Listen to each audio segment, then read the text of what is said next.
Live mula sa GMA Network Center, 20 taon nang nakatutok, 24 oras. Magandang gabi po, Luzon, Visayas at Mindanao. Hawak na po ng mga otoridad ang suspect sa marahas na pamamaril sa EDSA Ayala Tunnel kahapon. Sa tulong ng CCTV, natunton at nadakip siya sa lungsod ng Pasig kaninang umaga. Away kalsada ang tinitignang anggulo dahil nagkagit-gitan umano ang sasakyan ng suspect at biktima bago ang krimen. Nakatutok si Oscar Oida. Sa kuwang ito ng CCTV sa southbound lane ng EDSA bago sumapit ng EDSA Ayala Tunnel sa Makati.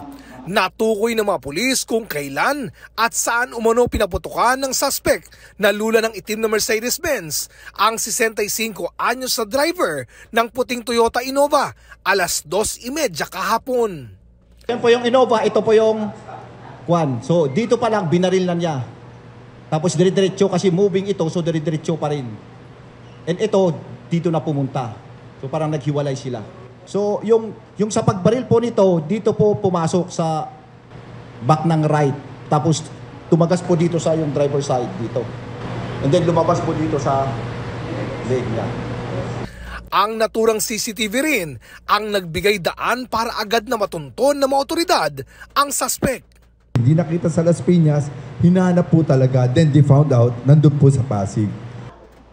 Iniharap kanina ng pulisya sa media ang suspect na isa umunong negosyante at nadakip alas 7 ng umaga kanina. Ang nakikitang anggulo ng pulisya, road rage. Per the testimony of one of the living witness, kasakay dun sa Innova mismo, she is telling that merong gitgitan sa kalsada. So that shows yung motive. Nabawi sa suspect ang isang caliber .40 pistol na nagmatch umano sa naiwang basyo sa crime scene.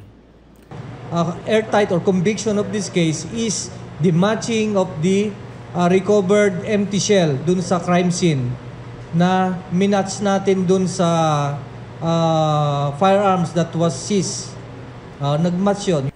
Hindi pinagsalita ang suspect nang iharap sa media kanina.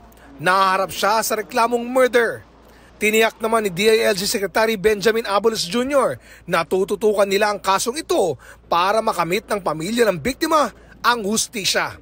Matibay po itong ebidensya to. Huwag ho kayong mag-alala. Talagang yung hustisya ho talaga, makakamit po natin ito. We will see to that.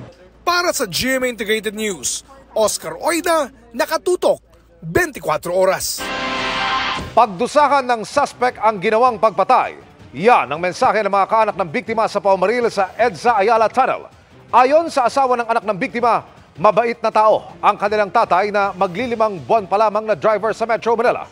Nakatanggap lang daw sila ng tawag na naaksidente kahapon ng biktima. Nagulat daw silang nasawi ito dahil may tama pa ng bala. Sa kwento ng kanilang kasambahay, nakasama noon ng biktima, pauwi na sila nang mangyari ang pamamaril. Bago yan panay raw ang busina ng driver ng mamakaling sasakyan na nasa kanilang likuran kahit nasa tamang linya naman daw sila. Samantala, nakatakdang dalhin ang mga labi ng nasawing driver ngayong gabi sa Tarlac. Iminungkahi ng Finance Secretary na pababain ang taripa sa imported na bigas para mapababa ang presyo sa merkado ng 4 hanggang 5 piso kada kilo. Pero tutol dyan ang ilang grupo ng magsasaka. Nakatutok si Bernadette Reyes. Sa kabila ng harvest season na sumabay sa bumababang presyo ng bigas sa international market, mabigat pa rin daw sa bulsa ng mga mamimili ang presyo ng bigas sa mga pamilihan. Ang maganda ngayon na pwede pang makain ng tao na mababa, 50. Ginagawa na lang nila, nagtitipid na lang sila, imbis na kukuha sila ng marami, konti na lang bibili nila. Si Maricel, para mapagkasya ang budget, bawas na lang daw sa ulam. Dati, kaya ko budgetin yung 1 kilo. Kasi dati kasi mga 40, 45, ngayon wala na nasa 50 hanggang 60 pataas na. para mapababa ang presyo, mungkahi ni Finance Secretary Ralph Recto ang pagbaba ng tariff sa imported na bigas. Ayon sa Department of Agriculture, kung magagawa ito, maaaring bumaba ang presyo ng imported na bigas ng 4 hanggang 5 pesos per kilo. Sa ngayon, umaabot ng 54 pesos ang imported well-milled rice base sa pinakahuling price monitoring ng DA. Sa Executive Order No. 50 na pinirmahan ni Pangulong Bongbong Marcos, lumalabas na nasa 35% ang kasalukuyang tariff rate. Actually, 40% yun in quota, 50% out quota yun, malaki yun. So kung ibababa pa to 17.5%, malaki yung magiging reduction. Initial estimate namin about 4 to 5 pesos reduction. Kahit ibaba yung tariff ngayon, say 15 to 20%. Ang initial computation nga namin, bababa yan 4 to 5 pesos from doon sa imported rice.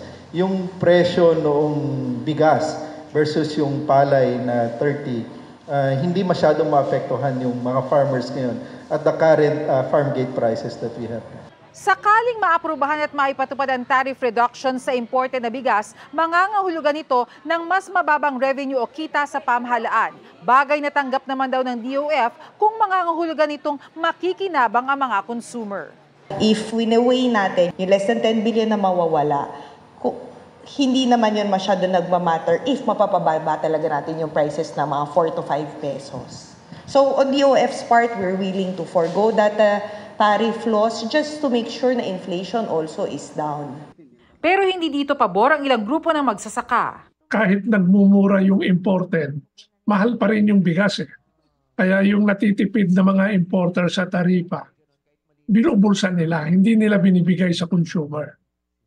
So it's not a guarantee that if you reduce the tariff, the retail prices will go down. Kung mas malaki yung inaangkat natin doon sa bansa nila, dahil kailangan ng Pilipinas yung bigas, lalo lang nila itataas yung presyo. Compare sa kung maingganyo ang ating mga magsasaka, magtanim tayo dito, mas konti yung import, mas pabor yan. Para sa GMA Integrated News, Bernadette Reyes, Nakatutok, 24 Oras. Susubukang mag-gain ang mosyon ng kampo ni Pastor Apollo Kibuloy sa Korte Suprema laban sa desisyon nitong ilipat sa Quezon City Regional Trial Court ang 2 kaso mula Davao City. Kasunod yan ang pinayagan ng mataas na hukuman na hiling ng Justice Department na ilipat ang venue ng mga kasong may kinalaman sa child abuse laban kay Kibuloy. Ikinagulat nga raw ng kampo ng pastor ang desisyon at sinabing posibleng may paglabag yan sa due process dahil hindi sila nagkaroon ng pagkakataon na mapakinggan. Posible rin daw maituring itong pag-atake sa hudikatura dahil dinesisyonan ng Korte Suprema ang hiling ng walang basihan ang mga alegasyong magiging bias ang Davao City kung ito ang dirinig sa mga kaso. Dagdag pa ng kampo ni Kibuloy, ang paglipat ng venue ay malaking abala sa mga akusado, kanilang pamilya at maging mga testigo na kakailanganin pang gumastos at bumiyake para dumalo sa mga pagdinig. Gayunpaman, susunod pa rin daw ang kanilang kampo sakaling manindigan ng Korte Suprema sa kanilang ruling. Sa isang pahayag, sinabi naman ni Justice Secretary Jesus Crispin Remulla na may tuturing na major breakthrough ang desisyon ng Korte Suprema para malaman ang katotohanan sa likod ng mga akusasyon kay Kibuloy. Ilan pang kasunduan ang nilagdaan sa ikalawang araw ng state visit ni Pangulong Bongbong Marcos sa Brunei. Bago naman tumulak pa Singapore, sinagot ng Pangulo ang ilang tanong tungkol sa pagpalit ng Senate leadership. At mula po sa Brunei, nakatutok live si Sandra Aguinaldo. Sandra. Yes, Vicky, sa pagtatapos ng state visit ni Pangulong Marcos dito sa Brunei, ay humarap po siya sa media. At isa nga po sa mga isyong sinagot niya ay patungkol sa pagpapalit ng liderato ng Senado. Pero bago po yan, ay humarap din po siya sa mga negosyante at hinikayat sila na mag-invest sa Pilipinas. Sa kanyang pagharap sa media matapos ang kanyang aktibidad sa Brunei, sinagot ni Pangulong Ferdinand Marcos Jr. ang mga tanong kaugnay sa pagpapalit ng liderato sa Senado. Sabi niya, kinausap siya ni Senador Francis Escudero bago ito maganap. Matatanda ang nagbitiw bilang Senate President si Senador Juan Miguel Zubiri kamakailan at pumalit sa kanya si Senador Francis Escudero matapos makuha ang suporta ng nakararaming senador. When did I know The minute they started, actually it was Senator Cheese. The minute he started thinking about it, he already brought it up and he said, I think I'm going to try to be the SP. What's my situation? What do you think? Pero sabi ni Marcos, wala siyang kinalaman sa nangyari. The decision to change the leadership is not made by me. It was made by the senators. I was basically informed at every step of the way. But it moved so quickly as well. Of course, we knew the state of the voting. Then when that was still being collected, the votes were still being collected by Senator Cheese. Alam na namin kung ano yung mga lalabas na numero. Matatanda ang sinabi ni Zubiri na maaaring napalitan siya bilang Senate President dahil nabigo siyang sundin ng utos ng tinawag niyang powers that be. Nang tanungin si Marcos tungkol dito, I guess if you're Senate President, the only power that be is the President. So I'm not sure what he is referring to. Reaksyon naman ni Zubiri, No comment na ako dyan sa kanila. Bahala na sila. Ang taong bayan ng humusga. Dito sa Brunei, dumalo ang Pangulo sa isang business forum at nakipagpulong sa mga negosyante ng Brunei. Kasama niya ang ilang miyembro ng gabinete at ilang negosyanteng Pinoy. Pumirma sa Memorandum of Understanding ang Philippine Chamber of Commerce and Industry at ang National Chamber of Commerce and Industry ng Brunei. May nabuo ring Memorandum of Understanding sa agrikultura ang mga negosyante. May mga hakbang na raw na ginawa para mapabilis ang pagpasok ng mga mamumuhunan sa bansa. So I enjoin the business leaders of Brunei to seriously consider the Philippines as your prime investment destination. Sa turismo naman, nais daw buksan ng Tourism Department ang Mindanao sa mga bisita mula sa ibang bansa na naghahanap ng destinasyon na Muslim-friendly. Kasama na dito yung pagbubukas ng mas maraming flight para naman daw mas maraming taga-Brunei ang makapamasyal sa bansa. Kagabi, dumalo ang Pangulo sa Royal Banquet na inihanda ng Sultan ng Brunei. Dito, binigyang diin ng dalawang leader ang pagtutulungan ng dalawang bansa. Brunei Darussalam is committed to further strengthen these important relations, to protect and safeguard our common aspirations. We are now presently faced by many global challenges for which Brunei and the Philippines have very many common interests. And so it is important that we continue to work together on a bilateral basis. Vicky, bago mag-alas 5 ng hapon ay tumulak na papuntang Singapore ang Pangulo at inaasahan po na nandun na siya sa mga oras na ito. Yan muna po ang pinakahuling ulat mula dito sa Bandar Seri Begawan, Brunei. Vicky? Maraming salamat sa iyo, Sandra Aguinaldo.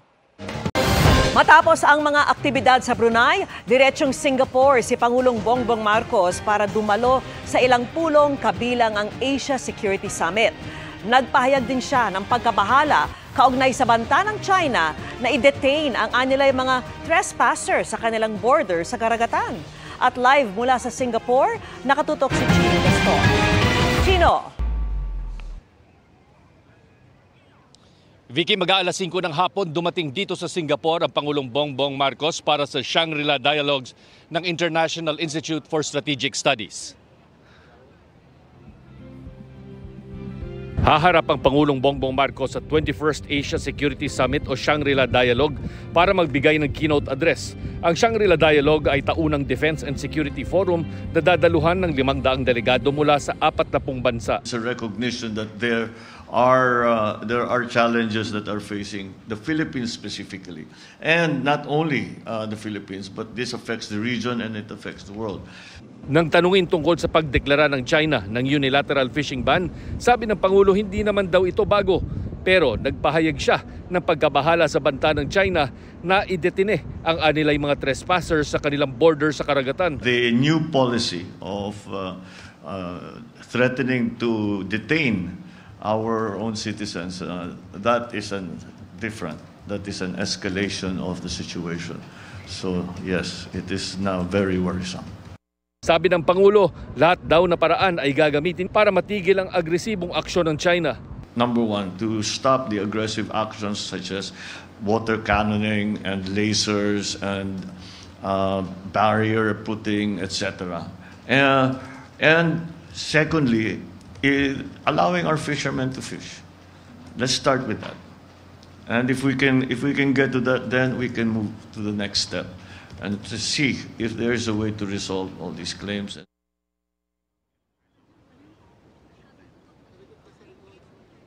Vicky, sa Biyernes naman makikipagpulong ang Pangulong Marcos kay Singaporean Prime Minister Lawrence Wong, pati na sa dating Prime Minister na si Lee Hsien Loong. Nakatakdaring magpulong ang Pangulo sa bansang Lithuania. Vicky. Maraming salamat sa iyo, Chino Gaston. Kasunod ng pahayag ni Pangulong Bongbong Marcos, tiniyak ng China na walang dapat ikabahala sa pagpapatupad ng regulasyon ng kanilang Coast Guard. Ayon sa China Foreign Ministry, ang hakbang na ito ay may layong mapanatili ang anilay kaayusan sa karagatan, kaya walang dapat ikabahala kung wala namang ginagawang anumang iligal. Pagdidiin nila, ang Pilipinas naman daw at hindi ang China ang nagpapalala ng sitwasyon sa South China Sea. Bukas din daw ang China na makipagdialogo sa Pilipinas, ngunit dapat ay sinsero sa pagpapatupad ng resulta ng mapag-uusapan, ibis na umunoy mang-udyok.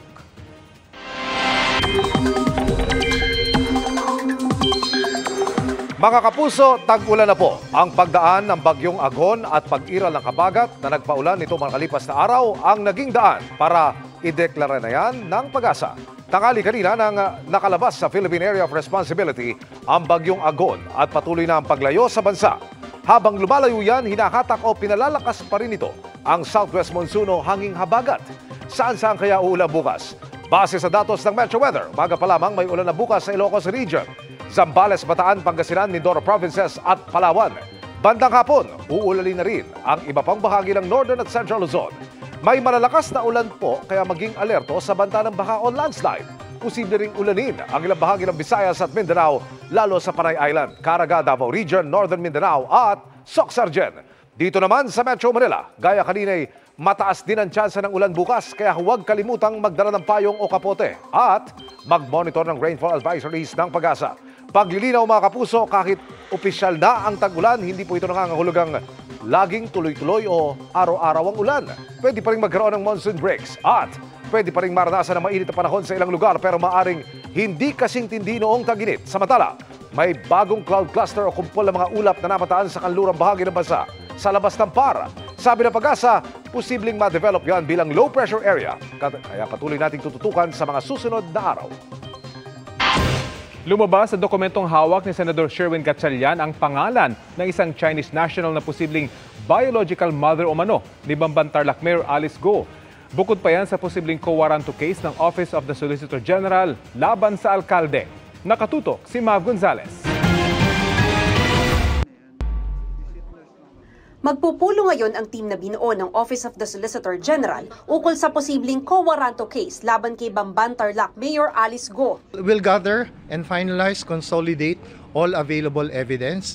And on the basis of this evidence, we'll determine exactly what cause of action, what kind of legal action or complaint we are going to file. Sabi ni Solicitor General Menardo Guevara, ibang usapin kung may kriminal na kaso laban kay Go. Kung merong corruption involved, kung merong violation of maybe gambling regulations and so forth and so on, or merong misconduct on her part, that's a totally different matter. Kung may possible criminal behavior, then we leave that to the DOJ. Kung may possible misconduct on the part of the mayor, then we leave that to the DILG. May napuna naman daw si Senator Sherwin Gatchalian sa dokumento ng pig farm ng pamilya Go. Makikita raw dito ang pangalan ng mayora, dalawa niyang kapatid, ang ama nilang Chinese at isang Wen Yi Lin. Sila rin ang incorporators ng embroidery shop ng pamilya Go. Family business niya, itong si Wen Yi, nandoon lahat No, consistent nandoon si Wen Yi. At yung tinignan namin in travel records, yung tatay niya, si Go Jiang-Zhong at si Wen Yi traveled 170 times in a span of 6 years. So, madalas silang bumabiyahe as a couple. Personal analysis ko, baka ito yung biological mother niya. She's Chinese citizen. based on the Bureau of Immigration records. Galing sa Bureau of Immigration, yung yung flight records, Chinese citizen siya. She carries a Chinese passport. Sabi pa ni Gatchalian, ang address ng embroidery shop na ito nasa Valenzuela. Kalapit lang daw sa tirahan ng senador. Kilala rin daw doon ang Wen Yi na ito. Itong taong si Wen Yi, I'll just show to. Parang pinapakilalang nanay niya, no, doon sa mga taga doon sa Valenzuela. So, ako, ang personal assessment ko, this might be the biological mother ni Alice Guo. Kung totoong Chinese din ang ina ni Go, in our system, we follow the bloodline. Legal implication na una-una yung mga documents na ginamit yung kanyang birth certificate. No? For example, passport niya, hindi na magiging Filipino yung kanyang passport. Yung candidacy niya, because nakasulat doon, are you a Filipino? Ang basis niya, no, yung birth certificate mo. Sinusubukan pa namin kunin ang panig ni Go. Pero una nang sinabi ng Mayora na ang Pilipinang kasambahay nila na si Emilia Leal ang kanyang ina. Ito rin ang nakasulat sa kanyang birth certificate. Sabi pa ni Gatchalian, hindi tungkol kay Go ang pagdinig ng Senado. Pero kailangan daw kasing matunton kung saan nanggaling ang bilyon-bilyong pisong ininvest sa Pogo Hub sa Tarlac, gayong maliit lang aniya ang kita ng mga family business ni Go. Para sa GMA Integrated News, Mav Gonzalez, nakatutok, 24 oras. Huwag kayong matakot. Yan po ang mensahe ng Philippine Navy sa mga mangingisdang Pilipino kasunod ng dineklarang fishing ban ng China sa West Philippine Sea. Sabay niyan ang paninindigan na hindi kikilalanin ng bansa ang deklarasyon ng China. At nakatutok si June Veneracion. China is out of tune, out of step, out of their minds. Diretsahang pambabatikos yan ni Philippine Navy spokesperson for West Philippine Sea, Commodore Roy Vincent Trinidad, sa idineklarang fishing ban ng China. Mula nang magdeklara ang China ng taunang fishing moratorium sa West Philippine Sea noong 2021, hindi naman daw talaga ito ipinapatupad. Sa report ng AFP, patuloy daw ang pangingisda ng mga Pinoy sa West Philippine Sea, partikular sa Panatag Shoal. Huwag kayong matakot, magpatuloy lamang kayo at the AFP and the entire government is behind you. Sa latest monitoring ng AFP, 19 na lang ang Chinese vessels sa Panatag Shoal, di hamak na mas konti sa 55 mula May 14 to 20. Napansin ang pagbaba ng bilang makaraan ng civilian mission ng atin ito koalisyon. Yun nga lang, may namataan namang Chinese vessels sa Sabina Shoal at Julian Felipe Reef. Bago pa man magdeklara ng fishing ban ang China, mas pinalakas na raw ng Armed Forces of the Philippines ang deployment ito ng mga naval assets sa West Philippine Sea para protektahan ang interes sa bansa at ng mga Pilipinong mangingisda. So we affirm that it is well within the rights of our people to fish or sail within our territorial waters. Palalakasin din daw ng Philippine Coast Guard at Bureau of Fisheries and Aquatic Resources o BFAR ang pagbabantay sa West Philippine Sea, lalo na sa Panatag Shoal. At kung pangangatawa na ng China ang nauna nitong banta na mga aresto ng trespasser, pwede raw silang kasuhan ng illegal detention. Sabi ng BFAR, 7% ang national fisheries production ng bansa ay mula sa West Philippine Sea. We don't recognize ang ganitong fishing ban binanggit ng China. There's no reason for us to prevent or to advise our Filipino fishermen not to be engaged in fishing in these areas. Dahil again, ang naturang ban lamang ng China ay illegal at wala silang tamang basihan. Wala pa pong epekto sa supply sa ngayon. Walang dapat pumigil sa ating mga mangingisda na maglayag doon sa West Philippine Sea. Para sa GMA Integrated News, June Veneracion, nakatutok, 24 oras. Pinangangambahan ng COMELEC na magamit ang deepfake o ang pagmamanipula ng imahe ng mga kilalang tao para makapanlinlang sa paparating na eleksyon. Dahil dyan, dapat tumanong matukoy kung anong aspeto ng artificial intelligence ang dapat ipagbawal. Nakatutok si Ian Cruz. Maraming imahe na ng mga kilalang tao ang namanipula. President Trump is a total and complete dip. Akalaing sila nagsasalita pero hindi pala. Moving forward, we need to be more vigilant with what we trust from the internet. Ang mga tinatawag na deepfake video na ito, pinangangambahang magamit para makapanlinlang ngayong paparating na eleksyon. Kaya si COMELEC Chairman George Garcia sumulat na sa COMELEC Unbank para talakayin ang ukol sa paggamit ng artificial intelligence at deepfakes ngayong eleksyon. Sa kampanya, kinakailangan makatotohanan. Yun nga yung ating purpose. Paano mo liligawan ng mga mamamayan na pag magpapakatotoo ka kung gagamit ka ng iba't ibang pamamaraan na hindi pala ikaw yun? Artificial intelligence, yung deepfakes. At number 2, pwede kasi mabiktima ang kahit na sino ng deepfakes. Ano ibig sabihin? Nagsasalita at mukhang ikaw, parang ikaw. Kahit ikaw, magdududa, ako yata nga yun.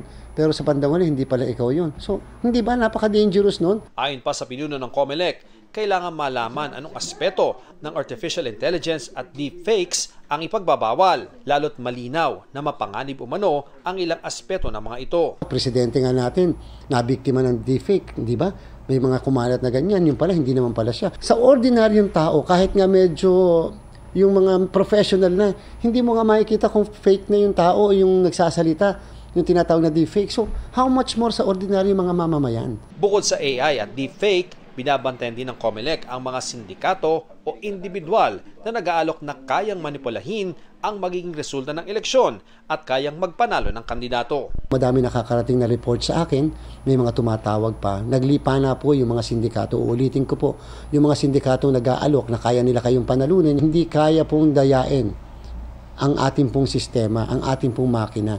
Wala pong katotohanan yung may contact daw sa COMELEC. Contact si Chairman Garcia, contact ang ITD ng COMELEC, may kausap sa Miro System, hindi po makatotohanan.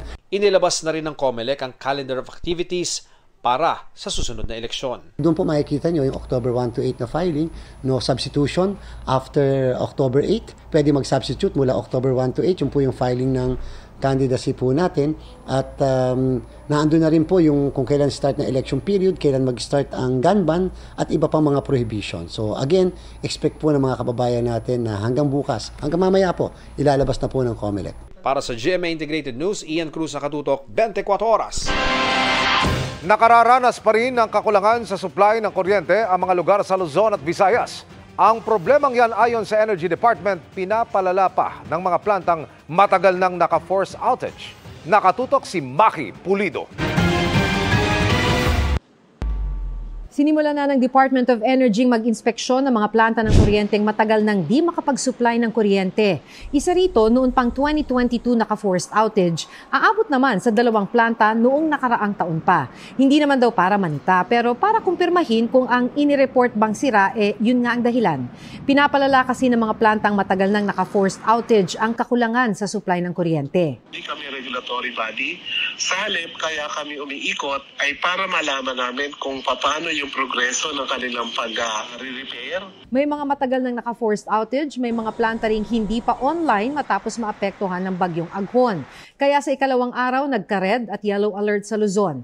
Yellow alert o kulang naman sa reserbang kuryente sa Visayas. Laging nagbabantay ng balita si Lolo Benjamin, kaya pag naririnig na niya ang mga red at yellow alert, nag-aalala na siya para sa susunod na electric bill. Dahil kulang po ng supply ng power. Tataas na naman ang bayarin sa kuryente, di panibago.